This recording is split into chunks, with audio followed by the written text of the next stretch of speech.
ਤਿੰਨਾਂ ਦੇ ਉੱਤੇ ਫੌਜ ਵੱਲੋਂ ਉੱਥੇ ਘੇਰਾਬੰਦੀ ਹੁੰਦੀ। ਉੱਦਾਂ ਇੱਥੇ ਸਾਰੇ ਸ਼ਹਿਰ 'ਚ ਹੀ ਕਰਫਿਊ ਲਾਇਆ ਗਿਆ ਸੀ ਉਦੋਂ ਫੌਜ ਵੱਲੋਂ ਅਪ੍ਰੈਲ 1984 ਦੇ ਵਿੱਚ। ਉਦੋਂ ਇੱਥੇ ਜਿੱਥੇ ਆਪਾਂ ਬੈਠੇ ਹਾਂ ਇੱਥੇ ਬਿਲਕੁਲ ਨਾਲ ਅੱਗੇ ਫਾਟਕ ਹੈ, ਉੱਥੇ ਗੋਲੀ ਚੱਲਦੀ ਹੈ ਅਤੇ ਉੱਥੇ 8 ਸਿੰਘ ਸ਼ਹੀਦ ਹੁੰਦੇ ਹਨ। ਉਸ ਤੋਂ ਇਲਾਵਾ ਜੂਨ 1984 ਦੇ ਵਿੱਚ ਫਿਰ ਸਿੰਘ ਸਭਾ ਗੁਰਦੁਆਰਾ ਉੱਥੇ ਸ਼ਹੀਦ ਹੁੰਦੇ ਆ। ਜਿਹੜਾ ਮਈ 1984 ਦਾ ਟਰਾਇਲ ਸੀਗਾ ਉਹ ਬੇਸਿਕਲੀ ਵਜੀਦਪੁਰ ਫਿਰੋਜ਼ਪੁਰ ਦੇ ਵਿੱਚ ਉੱਥੇ ਫੌਜ ਵੱਲੋਂ ਗੁਰਦੁਆਰਾ ਸਾਹਿਬ ਨੂੰ ਘੇਰਾ ਪਾਇਆ ਜਾਂਦਾ, ਜਿਹਦੇ 'ਚ ਦਰਬਾਰ ਸਾਹਿਬ ਤੋਂ ਇਲਾਵਾ ਹੋਰ ਅਨੇਕਾਂ ਗੁਰਦੁਆਰੇ ਪੰਜਾਬ ਦੇ ਨਾਲ ਲੱਗਦੇ ਸੂਬਿਆਂ ਦੇ ਗੁਰਦੁਆਰਿਆਂ ਦੇ ਉੱਤੇ ਫੌਜ ਵੱਲੋਂ ਹਮਲਾ ਕੀਤਾ ਗਿਆ ਨਾ। ਉਹ ਹਮਲਾ ਵੀ ਆਪਾਂ ਕਹਿ ਸਕਦੇ ਹਾਂ ਵੀ ਸਿਰਫ ਕਿਸੇ ਸ਼ਖਸੀਅਤਾਂ ਨੂੰ ਖ਼ਤਮ ਕਰਨ ਲਈ ਜਾਂ ਗੁਰਦੁਆਰਾ ਸਾਹਿਬਾਨ ਧਾਰਮਿਕ ਸਥਾਨਾਂ ਨੂੰ ਨੁਕਸਾਨ ਪਹੁੰਚਾਉਣ ਤੱਕ ਸੀਮਿਤ ਨਹੀਂ ਸੀਗਾ। ਉਹ ਸਾਰੀ ਜਿਹੜੀ ਸਿੱਖ ਸੰਗਤ ਹੈ ਉਹਨੂੰ ਮਾਨਸਿਕ ਤੌਰ 'ਤੇ ਉਹਨੂੰ ਡਰਾ ਕੇ ਉਹਦੇ 'ਤੇ ਆਪਦਾ ਗਲਬਾ ਜਿਹੜਾ ਉਹ ਕਾਇਮ ਰੱਖਣ ਦਾ ਇਹ ਉਹਨਾਂ ਦਾ ਆਈਡੀਆ ਸੀਗਾ। ਉਹ ਮਨੋਵਿਗਿਆਨਿਕ ਹਮਲੇ ਦੀ ਜੇ ਆਪਾਂ ਕਹੀਏ ਉਹਦੀ ਬੀਬੀ ਦੀ ਗੱਲ 'ਚੋਂ ਸਾਰੀ ਗੱਲ ਝਲਕਦੀ ਹੈ ਨਾ। ਉਹ ਦੱਸ ਰਹੇ ਕਹਿੰਦੇ ਵੀ ਅਸੀਂ ਅੰਦਰੋਂ ਤੁਸੀਂ ਅੰਦਾਜ਼ਾ ਲਾਓ ਵੀ ਕਿੰਨੇ ਖੋਖਲੇ ਹੋ ਗਏ ਹੋਵਾਂਗੇ, ਵੀ ਅੱਜ ਵੀ ਸਾਡੀ ਹਾਲਤ ਇਹ ਆ ਵੀ ਜਦੋਂ ਅਸੀਂ ਉਸ ਸਮੇਂ ਨੂੰ ਯਾਦ ਕਰਦੇ ਹਾਂ ਤਾਂ ਜਿਵੇਂ ਕੋਈ ਬਾਤ ਪਾਉਂਦਾ ਡਰ ਜੇ, ਵੀ ਸਾਡੀ ਉਸ ਤਰ੍ਹਾਂ ਦੀ ਸਿਚੁਏਸ਼ਨ 'ਚ ਅਸੀਂ ਹੈਗੇ ਹਾਂ। ਘੱਲੂਘਾਰਿਆਂ ਨੂੰ ਜਦੋਂ ਆਪਾਂ ਯਾਦ ਕਰਦੇ ਹਾਂ ਉਹਨੂੰ ਇੱਕ ਤਰ੍ਹਾਂ ਆਪਦੇ ਆਪ ਨੂੰ ਵਿਕਟਮ ਵਜੋਂ ਪੇਸ਼ ਕਰਦਾ। ਸੋ ਉਹ ਚਲੋ ਸਦਾ ਹੀ ਰਹਿਣਾ ਹੈ ਉਹ, ਪਰ ਆਪਾਂ ਨੂੰ ਕੋਸ਼ਿਸ਼ ਕਰਨੀ ਚਾਹੀਦੀ ਕਿ ਆਪਾਂ ਉਹ ਤੋਂ ਬਾਹਰ ਨਿਕਲ ਕੇ ਥੋੜ੍ਹਾ ਜਿਹਾ ਉਹ ਕਰੀਏ। ਪਿੰਡਾਂ 'ਚੋਂ ਨੌਜਵਾਨਾਂ ਨੂੰ ਚੱਕ ਕਰਨ ਦਾ ਕੀਤਾ, ਉਹ ਸਾਰਾ ਕੁਛ ਉਹ ਇਸੇ ਕੰਸੈਪਟ 'ਚੋਂ ਹੀ ਆ ਕਿ ਉਹਨਾਂ ਨੂੰ ਇੱਕ ਮਨੋਵਿਗਿਆਨਿਕ ਜਿਹੜਾ ਹਮਲਾ ਕੀਤਾ ਹੈ ਉਹ ਸਾਰਾ ਇਹਨੂੰ ਮਨੋਵਿਗਿਆਨਿਕ ਹਮਲੇ ਦੇ ਤੌਰ 'ਤੇ ਦੇਖਣਾ ਚਾਹੀਦਾ।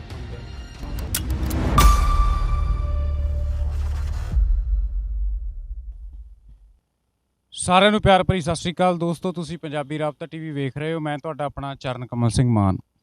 ਉਮੀਦ ਕਰਦਾ ਤੁਸੀਂ ਸਾਰੇ ਤੰਦਰੁਸਤ ਹੋ ਤੇ ਚੜ੍ਹਦੀ ਕਲਾ 'ਚੋਂ। ਅੱਜ ਮੈਂ ਤੇ ਮੇਰੀ ਟੀਮ ਮੋਗੇ ਪਹੁੰਚੇ ਹਾਂ ਬੀਬੀ ਕਾਹਨ ਕੌਰ ਜੀ ਦੇ ਗੁਰੂ ਘਰ ਦੇ ਵਿੱਚ, ਗੁਰਦੁਆਰਾ ਸਾਹਿਬ ਦੇ ਵਿੱਚ।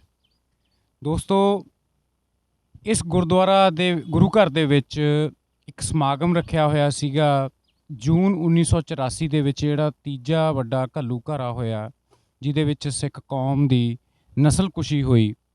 ਉਹਦੇ ਬਾਬਤ ਇੱਥੇ ਸਿੱਖ ਪੰਥਕ ਜਥੇਬੰਦੀਆਂ ਵੱਲੋਂ ਅਤੇ ਸਿੱਖ ਪ੍ਰਚਾਰਕ ਜਿਹੜੇ ਲੋਕ ਨੇ ਉਹਨਾਂ ਵੱਲੋਂ ਇੱਕ ਸਮਾਗਮ ਰੱਖਿਆ ਗਿਆ ਸੀ। ਅਰਦਾਸ ਸਮਾਗਮ ਸੀਗਾ ਜਿਹਦੇ ਵਿੱਚ ਸ਼ਰਧਾਂਜਲੀ ਦਿੱਤੀ ਗਈ ਉਹਨਾਂ ਸ਼ਹੀਦਾਂ ਨੂੰ ਜਿਨ੍ਹਾਂ ਨੇ ਸ਼ਹਾਦਤ ਦਾ ਜਾਮ ਪੀਤਾ 1984 ਦੇ ਵਿੱਚ, ਜਦੋਂ ਹਿੰਦ ਦੀ ਜਾਬਰ ਅਤੇ ਜ਼ੁਲਮੀ ਸਰਕਾਰ ਨੇ ਹਮਲਾ ਕੀਤਾ ਦਰਬਾਰ ਸਾਹਿਬ ਦੇ ਉੱਪਰ।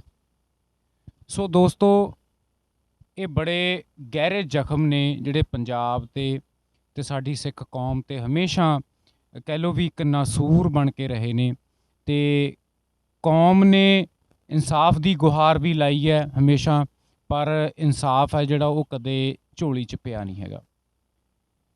ਮੈਂ ਤੁਹਾਨੂੰ ਥੋੜ੍ਹੀ ਜਿਹੀ ਇੱਕ ਹੋਰ ਗੱਲ ਬੀਬੀ ਕਾਹਨ ਕੌਰ ਜੀ ਦੇ ਗੁਰੂ ਘਰ ਦੇ ਬਾਰੇ ਤੁਹਾਡੇ ਨਾਲ ਸਾਂਝੀ ਕਰਨੀ ਚਾਹੂੰਗਾ। ਮੈਨੂੰ ਵੀ ਅੱਜੇ ਪਤਾ ਲੱਗੀ ਹੈ ਇਹ ਗੱਲ ਵੀ ਇੱਥੇ 1984 ਦੇ ਵਿੱਚ ਮਈ ਦੇ ਮਹੀਨੇ ਵਿੱਚ ਟਰਾਇਲ ਦੇ ਤੌਰ 'ਤੇ ਫੌਜੀ ਹਮਲਾ ਇਹ ਗੁਰੂ ਘਰ ਦੇ ਉੱਪਰ ਵੀ ਹੋਇਆ ਹੈ, ਅਤੇ ਹਮਲੇ ਦੇ ਦੌਰਾਨ ਇੱਥੇ 8 ਸਿੰਘ ਨੇ ਜਿਹੜੇ ਬਾਹਰ ਚੌਂਕ ਦੇ ਵਿੱਚ ਨੇ ਜਿਹੜੇ ਉਹ ਸ਼ਹੀਦ ਹੁੰਦੇ ਨੇ। ਸੋ ਸਾਡੇ ਨਾਲ ਵੀਰ ਮੌਜੂਦ ਨੇ ਮਲਕੀਤ ਸਿੰਘ ਭਵਾਨੀਗੜ੍ਹ, ਜਿਨ੍ਹਾਂ ਦੀ ਇੱਕ ਕਿਤਾਬ ਵੀ ਇਹ 2-4 ਦਿਨ ਦੇ ਵਿੱਚ ਤੁਹਾਡੇ ਸਾਰਿਆਂ ਦੇ ਸੰਗਤ ਦੇ ਰੂਬਰੂ ਕਰਨਗੇ, ਜਿਹਦੇ ਵਿੱਚ 1984 ਦੇ ਦੌਰਾਨ ਜਿਹੜੇ ਬਾਕੀ ਗੁਰੂ ਘਰਾਂ ਦੇ ਉੱਪਰ ਵੀ ਜਿਹੜੇ ਹਮਲੇ ਹੋਏ ਸੀ ਉਹਦੀ ਜਿਹੜੀ ਵਿਸਥਾਰਪੂਰਵਕ ਸਾਰਾ ਵਿਆਖਿਆ ਹੈ ਉਹ ਬਾਈ ਹੁਣਾਂ ਨੇ ਕੀਤੀ ਹੈ। ਉਹਦੇ ਵਿੱਚ ਐਵੀਡੈਂਸ ਵੀ ਲਏ ਨੇ ਇਹਨਾਂ ਨੇ, ਅਤੇ ਜਿਹੜੇ ਗਵਾਹ ਸੀਗੇ ਉਹ ਸਾਰੇ ਉਹਨਾਂ ਤੋਂ ਬਿਲਕੁਲ ਤੱਥ-ਸਾਰ ਕੱਢ ਕੇ ਤੁਹਾਡੇ ਸਾਹਮਣੇ ਪੇਸ਼ ਕਰਨਗੇ।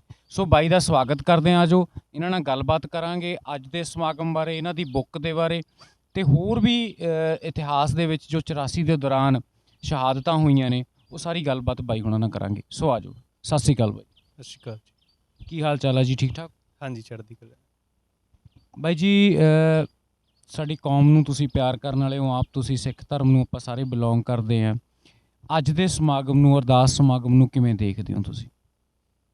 ਦੇਖੋ, ਇਹ ਸਮਾਗਮ ਜਿਹੜਾ ਆ ਉਹ ਜੂਨ 1984 ਦੇ ਵਿੱਚ ਤੀਜੇ ਘੱਲੂਘਾਰੇ ਦੇ ਵਿੱਚ ਜਿਹੜੇ ਸਿੰਘ ਸਿੰਘਣੀਆਂ ਸ਼ਹੀਦ ਹੋਏ ਆ ਉਹਨਾਂ ਦੀ ਯਾਦ ਨੂੰ ਸਮਰਪਿਤ ਸਮਾਗਮ ਸੀਗਾ। ਸੋ ਇਹ ਬਿਲਕੁਲ ਇਹ ਹਰ ਜਗ੍ਹਾ ਹੋਣਾ ਚਾਹੀਦਾ। ਮੈਂ ਤਾਂ ਇਹ ਵੀ ਨਾਲ ਅਪੀਲ ਕਰੂੰਗਾ ਕਿ ਹਰ ਪਿੰਡ ਦੇ ਵਿੱਚ, ਹਰ ਸ਼ਹਿਰ ਦੇ ਵਿੱਚ ਇਹ ਸਮਾਗਮ ਹੋਣੇ ਚਾਹੀਦੇ ਆ, ਅਤੇ ਸਾਨੂੰ ਤੀਜੇ ਘੱਲੂਘਾਰੇ ਦੇ ਸ਼ਹੀਦਾਂ ਨੂੰ ਯਾਦ ਕਰਨਾ ਚਾਹੀਦਾ। ਅਤੇ ਨਾਲ ਮੈਂ ਜ਼ਰੂਰ ਕਹੂੰਗਾ ਕਿ ਜਿਹੜਾ ਯਾਦ ਕਰਨ ਦੀ ਸਾਡੀ ਕਵਾਇਦ ਆ ਉਹ 'ਚ ਜ਼ਰੂਰ ਸਾਨੂੰ ਉਹਨੂੰ ਥੋੜ੍ਹਾ ਜਿਹਾ ਨੈਗੇਟਿਵ ਐਂਗਲ ਤੋਂ ਨਹੀਂ ਲੈਣਾ ਚਾਹੀਦਾ, ਇੱਕ ਵਿਕਟਮ ਬਣ ਕੇ ਨਹੀਂ ਯਾਦ ਕਰਨਾ ਚਾਹੀਦਾ।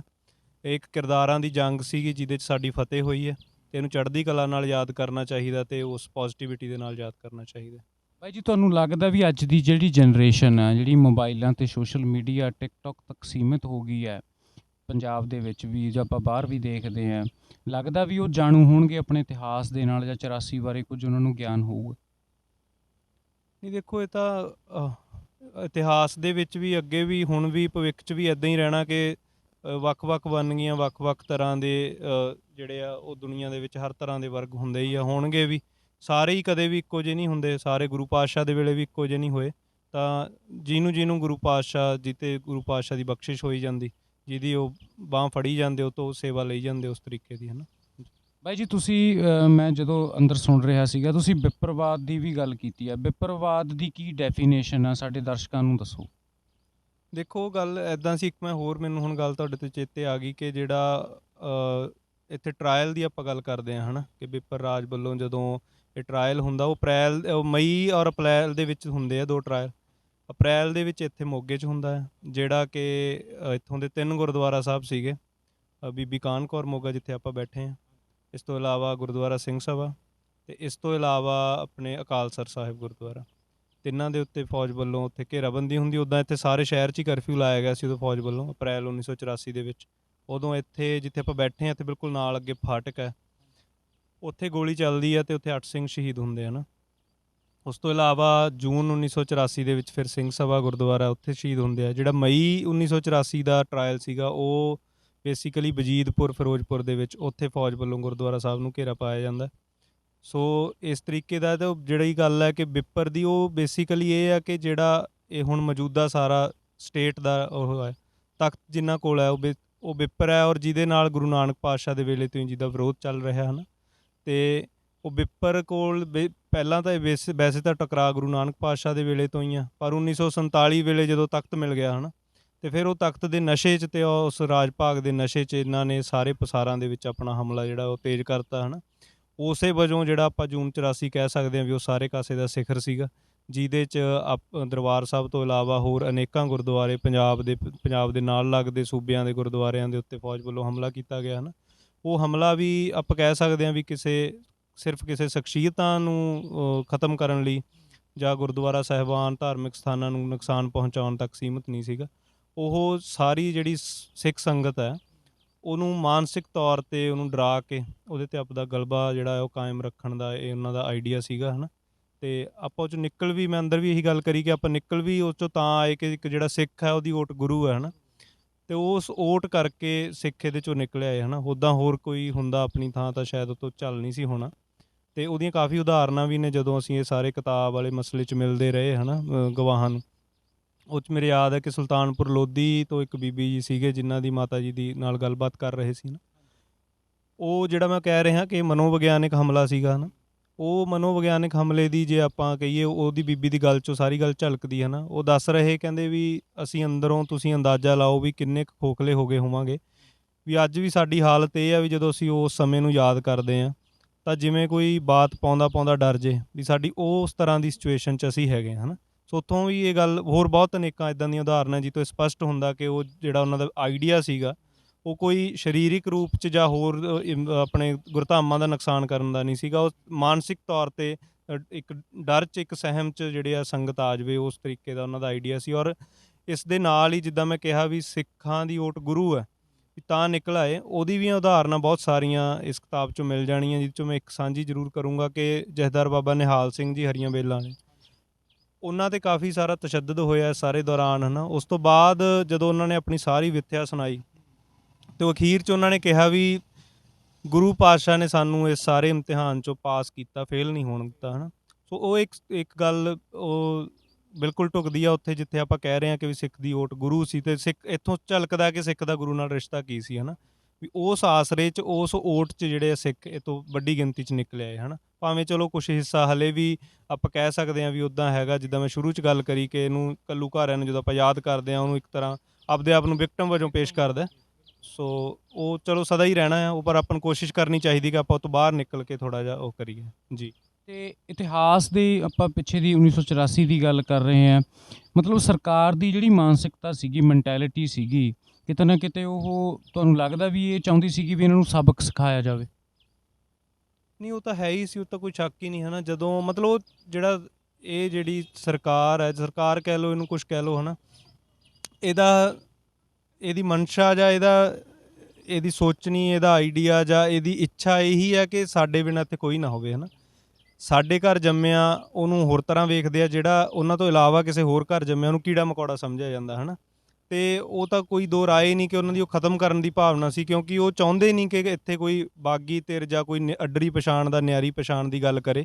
ਉਹ ਸਾਰਿਆਂ ਨੂੰ ਆਪਣੇ 'ਚ ਜਜ਼ਬ ਕਰਨ ਦਾ ਉਹਨਾਂ ਦੀ ਮਨਸ਼ਾ ਹੈਗੀ ਆ। ਉਹ ਲਗਾਤਾਰ ਉਹਨਾਂ ਦੇ ਯਤਨ ਇਸ ਕੰਸੈਪਟ 'ਤੇ ਚੱਲ ਰਹੇ ਆ ਨਾ ਜੀ।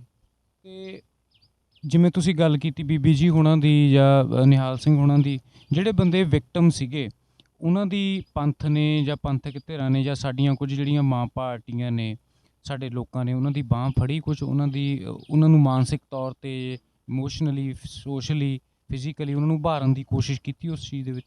ਦੇਖੋ, ਹਰ ਤਰ੍ਹਾਂ ਐਂ ਕਾਫੀ ਬੰਦੇ ਆ, ਅਸੀਂ ਇਹ ਵੈਸੇ ਨਿੱਠ ਕੇ ਤਾਂ ਨਹੀਂ ਇਸ ਤਰੀਕੇ ਸਾਰਿਆਂ ਨਾਲ ਇਸ ਐਂਗਲ ਤੋਂ ਗੱਲ ਕੀਤੀ, ਬਟ ਕਈਆਂ ਨੇ ਆਪ ਮੁਹਾਰੇ ਗੱਲ ਕੀਤੀ ਹੈ ਤਾਂ ਉਹ 'ਚੋਂ ਸਭ ਤਰ੍ਹਾਂ ਦੇ ਹੈਗੇ ਹਨ। ਕਈਆਂ ਨੇ ਦੱਸਿਆ ਕਿ ਸਾਡਾ ਬਹੁਤ ਪਿੰਡ ਲੈਵਲ 'ਤੇ ਵੀ ਸਹਿਯੋਗ ਸਾਨੂੰ ਕਰਦੇ ਰਹੇ, ਸੰਸਥਾਵਾਂ ਵੀ ਕਰਦੀਆਂ ਰਹੀਆਂ ਹਨ। ਕਈਆਂ ਦਾ ਨਹੀਂ ਵੀ ਹੋਇਆ ਹੋਊਗਾ, ਮੈਂ ਇਹਦੇ ਬਾਰੇ ਕੁਛ ਕਹਿ ਤਾਂ ਨਹੀਂ ਸਕਦਾ। ਅਤੇ ਬਟ ਇੰਨਾ ਕੁ ਹੈਗਾ ਵੀ ਜਿਨ੍ਹਾਂ ਨਾਲ ਗੱਲਬਾਤ ਕੀਤੀ ਉਹ ਉੱਦਾਂ ਚੜ੍ਹਦੀ ਕਲਾ 'ਚ ਸੀਗੇ, ਇਸ ਗੱਲੋਂ ਨਿਰਾਸ਼ ਨਹੀਂ ਸੀਗੇ। ਕਿਉਂਕਿ ਜਿਹੜਾ ਕੋਈ ਪੰਥ ਦੇ ਇਸ ਕਾਰਜਾਂ ਲਈ ਤੁਰਦਾ, ਮੈਨੂੰ ਨਹੀਂ ਲੱਗਦਾ ਕੋਈ ਇਹ ਸੋਚ ਕੇ ਤੁਰਦਾ ਹੋਊਗਾ ਕਿ ਬਾਅਦ 'ਚ ਸਾਡੀ ਕੋਈ ਬਾਂਹ ਫੜਦਾ ਜਾਂ ਨਹੀਂ ਫੜਦਾ ਹੈ ਨਾ। ਤਾਂ ਉਹ ਪੋਜ਼ੀਟਿਵ ਹੀ ਮਿਲੇ ਸਾਨੂੰ ਸਾਰੇ ਆਲਮੋਸਟ ਉਹਦੇ ਤੋਂ। ਜਿਵੇਂ ਕੁਛ ਕੁ ਸੀ, ਇੱਕ ਦਿਨ ਉਹਨਾਂ ਨੇ ਇਹੋ ਜਿਹਾ ਚੁਣਿਆ ਸਰਕਾਰ ਨੇ, ਸੰਗਤ ਬਹੁਤ ਪਹੁੰਚੀ ਹੋਈ ਸੀਗੀ, ਆਪ ਮੁਹਾਰੇ ਲੋਕ ਸਾਡੇ ਗੁਰੂ ਘਰ ਮਹਾਰਾਜ ਦੇ ਦਰਸ਼ਨ ਕਰਨ ਦੇ ਲਈ ਉੱਥੇ ਪਹੁੰਚੇ ਹੋਏ ਸੀਗੇ। ਅਤੇ ਚਲੋ ਸਿੰਘ ਤਾਂ ਸਾਡੇ ਜਿਹੜੇ ਜੁਝਾਰੂ ਸੀ ਜਾਂ ਜਿਨ੍ਹਾਂ ਨੇ ਜੰਗ ਲੜਨੀ ਸੀ ਉਹ ਤਾਂ ਹੈਗੇ ਹੀ ਸੀਗੇ, ਪਰ ਕੁਝ ਬੀਬੀਆਂ, ਕੁਝ ਬੱਚੇ ਜਿਹੜੇ ਬਿਲਕੁਲ ਮਤਲਬ ਕਹਿ ਲਓ ਵੀ ਨਜਾਇਜ਼ ਸਰਕਾਰ ਦੁਆਰਾ ਬਿਲਕੁਲ ਇੱਕ ਪਲਾਨ ਦੇ ਤਹਿਤ ਜਿਹੜੇ ਉੱਥੇ ਫਸ ਜਾਂਦੇ ਨੇ, ਉਹਨਾਂ ਦਾ ਕੀ ਕਸੂਰ ਸੀ? ਜੇ ਉਹਨਾਂ ਨਾਲ ਤੁਸੀਂ ਕੋਈ ਗੱਲਬਾਤ ਕੀਤੀ ਹੈ, ਉਹਨਾਂ 'ਚੋਂ ਜੋ ਕੋਈ ਪਰਿਵਾਰ ਦਾ ਮੈਂਬਰ ਤੁਹਾਨੂੰ ਕੋਈ ਮਿਲਿਆ ਉਸ ਦੇ ਵਿੱਚ? ਨਹੀਂ, ਦੇਖੋ, ਜਿਹੜੇ ਗਵਾਹਾਂ ਨਾਲ ਗੱਲ ਕਰੀ ਆ ਵੱਖ-ਵੱਖ ਗੁਰਦੁਆਰਿਆਂ 'ਚ ਆਪਾਂ ਕਹਿ ਲਈਏ ਹੈ ਨਾ, ਉਹ ਸਾਰੇ ਹੀ ਉੱਦਾਂ ਸੀਗੇ ਤਕਰੀਬਨ, ਆਲਮੋਸਟ ਉਹ ਸਾਰੇ ਇੱਕ ਤਰ੍ਹਾਂ ਯਾਤਰੂ ਹੀ ਸੀਗੇ। ਉਹਨਾਂ 'ਚੋਂ ਚਲੋ ਕੁਛ ਕੁ ਨੂੰ ਛੱਡ ਲਈਏ ਵੀ ਕੁਛ ਕੁ ਫੈਡਰੇਸ਼ਨ ਨਾਲ ਸੰਬੰਧਿਤ ਹੋਣਗੇ ਹੈ ਨਾ, ਬਾਕੀ ਤਾਂ ਸੰਗਤ ਹੀ ਸੀਗੀ ਜਿਹੜੇ ਦਰਸ਼ਨਾਂ ਲਈ ਆਈ ਹੋਈ ਸੀਗੀ। ਅਤੇ ਉਹ ਜਿੱਥੇ ਆਪਾਂ ਸ਼ੁਰੂ 'ਚ ਗੱਲ ਕੀਤੀ ਵੀ ਜੇ ਤਾਂ ਉਹ ਕੁਛ ਸ਼ਖਸੀਅਤਾਂ ਨੂੰ ਖ਼ਤਮ ਕਰਨ ਦਾ ਮਸਲਾ ਹੁੰਦਾ, ਫਿਰ ਉਹ ਦਿਨ ਦਾ ਵੀ ਖਿਆਲ ਰੱਖਿਆ ਜਾਂਦਾ ਜਾਂ ਬਾਕੀ ਸੰਗਤ ਨੂੰ ਵੀ ਬਾਹਰ ਕੱਢ ਕੇ ਜਾਂ ਹੋਰ ਤਰ੍ਹਾਂ ਦੇ 100 ਤਰੀਕੇ ਹੋਣਗੇ ਹੈ ਨਾ। ਬਟ ਉਹ ਕਨਸੈਪਟ ਹੀ ਨਹੀਂ ਸੀਗਾ ਉਹਨਾਂ ਦਾ, ਤਾਂ ਜਸਟ ਸੰਗਤ ਨੂੰ, ਜਿਹੜੀ ਸਾਰੀ ਸੰਗਤ ਆ, ਉਹਨਾਂ ਨੂੰ ਮਾਨਸਿਕ ਤੌਰ 'ਤੇ ਡਰਾਉਣ ਦਾ ਸੀਗਾ। ਔਰ ਉਸ ਤੋਂ ਬਾਅਦ ਵੀ ਉਹਨਾਂ ਨੇ ਭਾਵੇਂ ਉਹ ਫਿਰ ਆਪਰੇਸ਼ਨ ਬੁੱਡਰੋਜ਼ ਦੇ ਨਾਂ 'ਤੇ ਪਿੰਡਾਂ ਪਿੰਡਾਂ 'ਚੋਂ ਨੌਜਵਾਨਾਂ ਨੂੰ ਚੱਕ ਕੇ ਕਰਨ ਦਾ ਕੀਤਾ, ਉਹ ਸਾਰਾ ਕੁਛ ਉਹ ਇਸੇ ਕਨਸੈਪਟ 'ਚੋਂ ਹੀ ਆ ਕਿ ਉਹਨਾਂ ਨੂੰ ਇੱਕ ਮਨੋਵਿਗਿਆਨਿਕ ਜਿਹੜਾ ਹਮਲਾ ਕੀਤਾ ਹੈ, ਉਹ ਸਾਰਾ ਇਹਨੂੰ ਮਨੋਵਿਗਿਆਨਿਕ ਹਮਲੇ ਦੇ ਤੌਰ 'ਤੇ ਦੇਖਣਾ ਚਾਹੀਦਾ ਆਪਾਂ ਨੂੰ ਜ਼ਿਆਦਾ। ਜੀ, ਤੁਸੀਂ ਕਿੱਥੋਂ ਪ੍ਰੇਰਨਾ ਮਿਲੀ ਤੁਹਾਨੂੰ? ਤੁਹਾਡੇ ਮਨ ਦੇ ਵਿੱਚ ਇਹ ਵਿਚਾਰ, ਇਹ ਥੋਟ ਕਿੱਥੋਂ ਆਇਆ ਵੀ ਇੱਧਰ ਨੂੰ ਤੁਰਿਆ ਜਾਵੇ ਅਤੇ ਇਹ ਚੀਜ਼ਾਂ ਇੱਕ ਗਿਆਨ ਦਾ ਸਰੋਤ ਇਕੱਠਾ ਕਰਕੇ ਇੱਕ ਕਿਤਾਬੀ ਰੂਪ ਦੇ ਵਿੱਚ ਜਿਹੜਾ ਸਾਡੇ ਲੋਕਾਂ ਦੇ ਸਾਹਮਣੇ ਤੁਸੀਂ ਪੇਸ਼ ਕਰਨ ਲੱਗੇ ਹੋ? ਦੇਖੋ, ਜਿਵੇਂ ਹੁਣ ਅੱਜ ਵੀ ਸਮਾਗਮ ਚੱਲ ਰਿਹਾ ਸੀ ਨਾ, ਉਹਦੇ 'ਚ ਵੀ ਮੇਰੇ ਤੋਂ ਪਹਿਲਾਂ ਕੁਛ ਸਿੰਘਾਂ ਨੇ ਬੋਲਿਆ, ਉਹਦੇ 'ਚ ਵੀ ਜ਼ਿਕਰ ਆਇਆ ਵੀ ਦਰਬਾਰ ਸਾਹਿਬ ਤੋਂ ਬਿਨਾਂ 36 ਹੋਰ ਗੁਰਦੁਆਰਿਆਂ 'ਤੇ ਹਮਲੇ ਹੋਏ ਨਾ।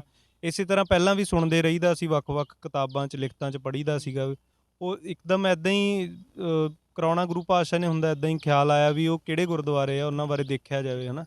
ਪਹਿਲੋਂ ਇਹੀ ਆਈਡੀਆ ਸੀ ਵੀ ਇੰਨੇ ਸਾਲ ਹੋ ਗਏ, ਕਿਸੇ ਨਾ ਕਿਸੇ ਨੇ ਜ਼ਰੂਰ ਕਿਤੇ ਨਾ ਕਿਤੇ ਇਹ ਚੀਜ਼ ਲਿਖੀ ਹੋਣੀ ਅਤੇ ਆਪਾਂ ਉਹ ਲੱਭੀ ਹੈ ਨਾ। ਉਹ ਲੱਭਣ ਦੇ ਲਈ ਥੋੜ੍ਹਾ ਉਪਰਾਲਾ ਸ਼ੁਰੂ ਕੀਤਾ ਸੀਗਾ। ਉਹ ਲੱਭਣ ਜਿੰਨੀ ਕੁ ਖੋਜ ਪੜਤਾਲ ਕਰੀ ਜਾਂ ਕੁਛ ਸ਼ਖਸੀਅਤਾਂ ਨੂੰ ਮਿਲੇ ਜਾਂ ਉਸ ਸਮੇਂ ਦੇ ਛਪਦੀਆਂ ਚੀਜ਼ਾਂ ਵੇਖੀਆਂ, ਉਹ ਸਾਰੇ ਤੋਂ ਬਾਅਦ ਇਹੀ ਪਤਾ ਚੱਲਿਆ ਵੀ ਇਹ ਪੂਰੇ ਵਿਸਥਾਰ 'ਚ ਹਾਲੇ ਤੱਕ ਇਹਦੀ ਕੋਈ ਜਾਣਕਾਰੀ ਇਸ ਤਰੀਕੇ ਨਹੀਂ ਛਪੀ ਹੈ ਨਾ। ਜੇ ਛਪਦੀ ਵੀ ਰਹੀ, ਉਹ 5, 7, 10 ਗੁਰਦੁਆਰਿਆਂ ਬਾਰੇ ਕੁਛ ਛਪਦਾ ਰਿਹਾ, ਜਿਹਦੇ 'ਚੋਂ ਬਹੁਤਿਆਂ ਦੀ ਤਾਂ ਥੋੜ੍ਹੀ ਸੰਖੇਪ 'ਚ ਹੀ ਜਾਣਕਾਰੀ ਮਿਲਦੀ ਆ। 5, 4 ਗੁਰਦੁਆਰੇ ਐਸੇ ਹੈਗੇ ਜਿਨ੍ਹਾਂ ਦੀ ਜ਼ਿਆਦਾ ਡਿਟੇਲ ਪਹਿਲਾਂ ਹੀ ਛਪ ਚੁੱਕੀ ਹੈ ਆਲਰੇਡੀ ਹੈ ਨਾ, ਜਿਵੇਂ ਦੂਖਨਿਵਾਰਨ ਸਾਹਿਬ ਪਟਿਆਲੇ ਗੁਰਦੁਆਰੇ ਦੀ ਹੈ, ਮੁਕਤਸਰ ਸਾਹਿਬ ਦੀ ਹੈ, ਤਰਨ ਤਾਰਨ ਦੀ ਹੈ, ਇੱਦਾਂ ਦੇ ਗੁਰਦੁਆਰਿਆਂ ਬਾਰੇ ਛਪਦਾ ਰਿਹਾ। ਬਟ ਹੋਰ ਜਿੱਦਾਂ ਆਪਾਂ ਜਿੰਨਾ ਕਾਊਂਟ ਕਹਿੰਦੇ ਸੀ, ਕਾਊਂਟ ਦੇ ਹਿਸਾਬ ਨਾਲ ਕਿਤੇ ਵੀ ਉਹਨਾਂ ਦੇ ਵੇਰਵੇ ਨਹੀਂ ਸੀ ਮਿਲਦੇ ਹੈ ਨਾ। ਕਾਊਂਟ ਮਿਲ ਜਾਂਦਾ ਸੀਗਾ, ਕਾਊਂਟ ਜਿਹੜਾ ਦਿੱਲੀ ਦਰਬਾਰ ਦਾ ਵਾਈਟ ਪੇਪਰ ਹੈ, ਉਹਦੇ 'ਚ ਵੀ ਉਹ 42 ਮੰਨਿਆ ਉਹਨਾਂ ਨੇ ਕਿ ਅਸੀਂ 42 ਗੁਰਦੁਆਰਿਆਂ 'ਤੇ ਹੋਰ ਫੌਜ ਜਿਹੜੀ ਆ ਉਹ ਗਈ ਹੈ। ਸ਼੍ਰੋਮਣੀ ਕਮੇਟੀ ਦੇ ਵਾਈਟ ਪੇਪਰ ਅਨੁਸਾਰ ਉਹ 75 ਤੱਕ ਕਹਿੰਦੇ ਆ ਕਾਊਂਟ ਕੇ ਹੈਗੇ ਜਿੱਥੇ, ਜਿਹਦੇ 'ਚੋਂ 36 ਗੁਰਦੁਆਰੇ ਉਹ ਆ ਜਿਹੜੇ ਇਤਿਹਾਸਕ ਸੀਗੇ। ਉਸ ਤੋਂ ਇਲਾਵਾ ਆਲਮੋਸਟ 75 ਗੁਰਦੁਆਰਿਆਂ 'ਤੇ ਫੌਜ ਗਈ ਹੈ ਨਾ। ਸੋ ਫਿਰ ਉਹ ਉਸ ਐਂਗਲ ਤੋਂ ਲੱਭਣਾ ਸ਼ੁਰੂ ਕੀਤਾ ਸੀ। ਫਿਰ ਜਦੋਂ ਪਤਾ ਲੱਗਿਆ ਕਿ ਹੈ ਨਹੀਂ, ਤਾਂ ਫਿਰ ਮਹਾਰਾਜ ਨੇ ਇਹ ਉੱਦਮ ਕਰਾਇਆ ਕਿ ਉਹਨਾਂ ਨੂੰ ਮਿਲੀਏ ਵੀ, ਹਲੇ ਕੋਈ ਬਹੁਤੇ ਸਾਲ ਨਹੀਂ ਹੋਏ, ਹਾਲੇ ਬੰਦੇ ਜਿਉਂਦੇ ਆ, ਅਤੇ ਉਹਨਾਂ ਨੂੰ ਮਿਲ ਕੇ ਉਹ ਜਾਣਕਾਰੀ ਇਕੱਤਰ ਕਰੀਏ ਅਤੇ ਇੱਕ ਥਾਂ ਦੇ ਉੱਤੇ ਸੰਗਤਾਂ ਨੂੰ ਦਈਏ। ਸ਼ੁਰੂ 'ਚ ਇੱਦਾਂ ਦਾ ਕੋਈ ਆਈਡੀਆ ਨਹੀਂ ਸੀ ਕਿ ਇਹਨੂੰ ਕਿਤਾਬ ਦੇ ਰੂਪ 'ਚ ਕਰਨਾ, ਕਿਉਂਕਿ ਮੈਂ ਕੋਈ ਇੱਦਾਂ ਕਿਤਾਬਾਂ ਲਿਖਣ ਦਾ ਜਾਂ ਹੋਰ, ਮੈਂ ਹੁਣ ਵੀ ਕਹਿੰਦਾ ਕਿ ਮੇਰੀ ਇਹ ਸਮਰੱਥਾ ਵਾਲਾ ਕਾਰਜ ਨਹੀਂ ਸੀਗਾ, ਮੇਰੇ ਤੋਂ ਕੋਈ ਹੋਰ ਕਰਦਾ ਜਿਹਦਾ ਤਜਰਬਾ ਇਸ ਫੀਲਡ 'ਚ ਉਹ ਬਿਹਤਰ ਕਰ ਸਕਦਾ ਸੀਗਾ। ਬਟ ਫਿਰ ਇਹ ਸੀ ਵੀ ਜਸਟ ਜਾਣਕਾਰੀ ਦੇਣੀ ਆ, ਉਹ ਜਿੰਨਾ ਕੁ ਮੈਂ ਆਪਣੀ ਸਮਰੱਥਾ ਅਨੁਸਾਰ ਕਰ ਸਕਿਆ ਉਹਨਾਂ ਕੁ ਕਰਨ ਦਾ ਯਤਨ ਕੀਤਾ ਹੈ ਨਾ। ਇਹ ਕਦੋਂ ਦਰਸ਼ਕਾਂ ਦੇ ਰੂਬਰੂ ਹੋ ਜਾਊਗੀ ਉਹ ਕਿਤਾਬ? ਤੁਸੀਂ ਕਦੋਂ ਲਾਂਚ ਕਰ ਰਹੇ ਹੋ ਉਹਨੂੰ? ਉਹ ਅੱਜ 3 ਤਰੀਕ ਨੂੰ ਆਪਾਂ ਇਹ ਕਰ ਰਹੇ ਗੱਲਬਾਤ, ਕੱਲ੍ਹ ਜਾਂ ਪਰਸੋਂ ਤੱਕ ਕਿਤਾਬ ਛਪ ਕੇ ਆ ਜਾਣੀ, ਅਤੇ ਉਸ ਤੋਂ ਬਾਅਦ ਜਦੋਂ ਆਉਂਦੀ ਨਾਲ ਹੀ ਉਹ ਸੰਗਤਾਂ ਨੂੰ ਆਪਾਂ ਉਹਨਾਂ ਦੇ। ਤੇ ਮੈਂ ਇਹ ਵੀ ਗੱਲ ਪੁੱਛੂੰਗਾ, ਤੁਸੀਂ ਜਦੋਂ ਪਿੱਛੇ ਸਪੀਚ ਕਰ ਰਹੇ ਸੀ, ਗੱਲਬਾਤ ਲੋਕਾਂ ਨੂੰ ਐਡਰੈਸ ਕਰ ਰਹੇ ਸੀਗੇ, ਤਾਂ ਤੁਸੀਂ ਕਿਹਾ ਵੀ ਬਹੁਤ ਮਤਲਬ ਜਬਰੀ ਅਤੇ ਜ਼ੁਲਮੀ ਅਤੇ ਇਨਸਾਨੀਅਤ ਦੀਆਂ ਜਿਹੜੀਆਂ ਸਾਨੂੰ ਮਨੋਵਿਗਿਆਨ ਸਾਡੇ 'ਤੇ ਹਮਲਾ ਹੋਇਆ ਵੀ ਆਰਮੀ ਵੱਲੋਂ। ਆਰਮੀ ਦੇਸ਼ ਦੀਆਂ ਸਰਹੱਦਾਂ ਦੀ ਰਾਖੀ ਲਈ ਹੁੰਦੀ ਹੈ, ਦੂਜਿਆਂ ਦੇ ਮਤਲਬ ਸਾਨੂੰ ਬਚਾਉਣ ਦੇ ਲਈ ਹੁੰਦੀ ਹੈ, ਅਤੇ ਉਹੀ ਆਰਮੀ ਨੂੰ ਸਾਡੇ ਨਾਲ ਮਤਲਬ ਟਕਰਾਅ ਕੀਤਾ ਗਿਆ, ਸਾਡੇ ਲੋਕਾਂ 'ਤੇ ਤਸ਼ੱਦਦ ਢਾਈ ਗਈ। ਅਤੇ ਤੁਸੀਂ ਇਹ ਵੀ ਗੱਲ ਸਾਂਝੀ ਕੀਤੀ ਵੀ ਗੁਰੂ ਘਰ ਦੇ ਵਿੱਚ ਅੰਦਰ ਸਿਗਰਟਾਂ ਤੱਕ ਮਤਲਬ ਜਿਹੜੀਆਂ ਬਾਲੀਆਂ ਗਈਆਂ।